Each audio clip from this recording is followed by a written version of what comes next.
ಇನ್ನು ಹಾಸನ ಜಿಲ್ಲೆಯಲ್ಲಿ ಈ ಬಾರಿ ವರುಣನ ಆರ್ಭಟ ಜೋರಾಗಿದೆ. ಸಕಲೇಶಪುರ ತಾಲೂಕಿನ ಹಾರ್ಲೆ ಗ್ರಾಮದ ಬಳಿ ಸಿಮೆಂಟ್ ರಸ್ತೆ ಭಾರೀ ಪ್ರಮಾಣದಲ್ಲಿ ಕುಸಿದು ಬಿದ್ದಿದೆ. ಇದರಿಂದ ಶಾಲೆಗೆ ತೆರಳತಕ್ಕಂಥ ವಿದ್ಯಾರ್ಥಿಗಳು ವಿಪರೀತವಾಗಿ ಪರದಾಡ್ತಾ ಇದ್ದಾರೆ.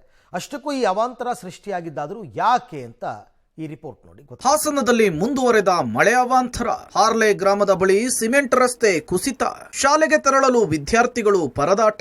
ಹಾಸನ ಜಿಲ್ಲೆಯಲ್ಲಿ ಈ ಬಾರಿ ವರುಣನ ಆರ್ಭಟ ಜೋರಾಗಿದೆ. ಸಕಲೇಶಪುರ ತಾಲೂಕಿನ ಹಾರ್ಲೆ ಗ್ರಾಮದ ಬಳಿ ಸಿಮೆಂಟ್ ರಸ್ತೆ ಭಾರೀ ಪ್ರಮಾಣದಲ್ಲಿ ಕುಸಿದಿದೆ. ಇದರಿಂದ ಸಕಲೇಶಪುರ, ಹನುಬಾಳು, ಮೂಡಿಗೆರೆಗೆ ಸಂಪರ್ಕ ಕಲ್ಪಿಸುವಂತಹ ಪ್ರಮುಖ ರಸ್ತೆಯಾಗಿದ್ದು ಶಿರಾಡಿ ಘಾಟ್ ರಸ್ತೆ ಸಂಚಾರ ಬಂದ್ ಆದ್ರೆ ಮಾರನಹಳ್ಳಿಯಿಂದ ಇದೇ ರಸ್ತೆಯಲ್ಲಿ ವಾಹನಗಳು ಸಂಚರಿಸುತ್ತಿದ್ವು.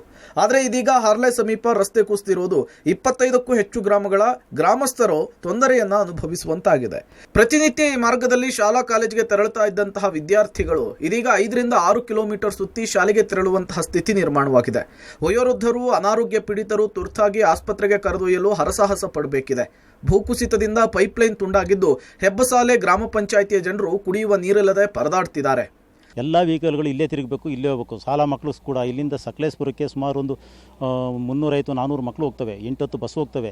ನಾವು ತುಂಬ ಬೇಡಿ ಕೇಳ್ತಿದ್ದೀವಿ, ತುಂಬ ಸಮಸ್ಯೆ ಆಗ್ತಿದೆ. ಇನ್ನು 15 ದಿವಸ ಆಯಿತು, ಯಾಕೆ ಇದನ್ನು ನೀವು ಗಮನಕ್ಕೆ ತಂದಿಲ್ಲ, ಇನ್ನು ರೋಡಿನ ಬಗ್ಗೆ ಯಾಕೆ ಇದು ಮಾಡ್ತಿಲ್ಲ ಅಂತ ಕೇಳಿದ್ರೆ ಅವರು ಇಲ್ಲ ಮಾಡ್ತೀವಿ, 4 ದಿವಸ ತಡೀರಿ, 4 ದಿವಸ ತಡೀತಾರೆ ಅಂದರೆ ಜನಗಳ ಸಮಸ್ಯೆ ಹೇಗೆ ಹೇಳೋದು, ಶಾಲಾ ಮಕ್ಕಳು ಸಮಸ್ಯೆ ಹೇಗೆ ಹೇಳೋದು, ಡಾಕ್ಟ್ರುಗಳು ಪೇಷೆಂಟ್ಗಳ ಸಮಸ್ಯೆ ಹೇಗೆ ಹೇಳೋದು. ಇವತ್ತು ನೋಡಿ ಕುಡಿಯೋ ನೀರಿಂದೊಂದು ಜಲಜೀವನ ಮಿಷನ್ ನೀರಿಂದು ಇಡೀ ಗ್ರಾಮಕ್ಕೆ ನೀರು ಕೊಡಬೇಕು. ಎಷ್ಟು ಸಮಸ್ಯೆ ಆಗುತ್ತೆ ಅಂದರೆ ನೀರಿಗಿಲ್ಲ, ಕುಡಿಯೋ 15 ದಿವಸದಿಂದ ಗ್ರಾಮಸ್ಥರಿಗೆ ಕುಡಿಯೋಕ್ಕೆ ನೀರಿಲ್ಲ.